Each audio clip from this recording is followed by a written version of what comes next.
Bit of background, in about the mid-90s SA Water had an American design company go through all their infrastructure and go through and see what it relates to modern day standards.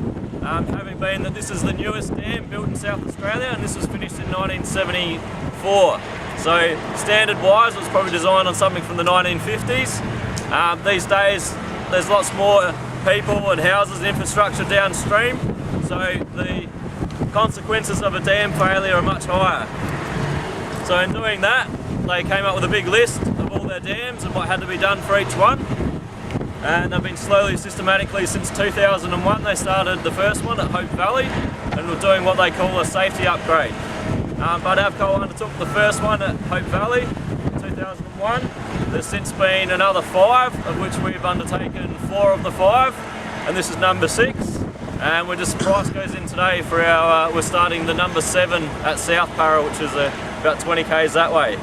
So we've done a lot of these, and there's a lot more to come. So all up, I think there's about 14 or 15 that have to be modified in some way.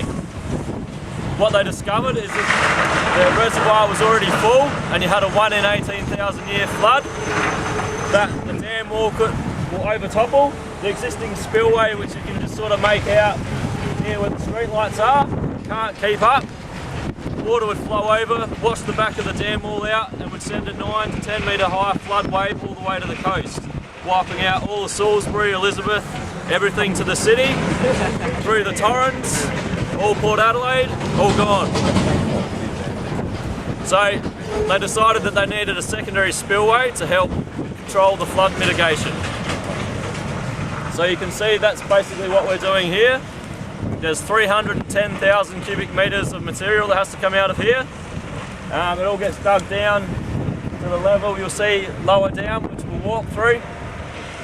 A lot of it has to be blasted, so you can see where you've got just down here, you've actually got the blasting crew that today are loading the shop for this afternoon. So in the truck down there you've got, is that emulsion at the end today? We have to use an emulsion today because you've got wet holes. So you might see it as we go through, it looks like green snot with kitty litter mixed in with it. So that will be exploded this afternoon. You can see the last blast just behind it where the ground's been raised. That's just from the effects of blasting and throwing all the material in the air. As part of the excavation, when they're doing their design work, they found that if they raised the dam wall a metre, they could reduce the width of the spillway. The original width was about 120 metres, which would be back where we hopped off the buses. This design, by raising the height of the dam wall a metre, they could narrow the spillway up to 52. Also, as an add-on effect of raising the dam wall, of course, you weaken it.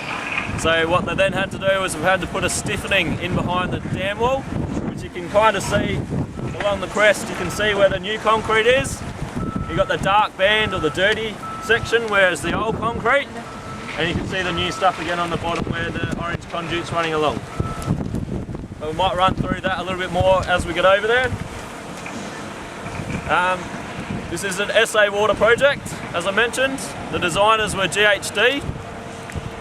There were several sort of offshoot designers and minor consultants along the way. We're the main contractor. We've got several contractors on site for different areas. We'll run you through that as we talk about each one.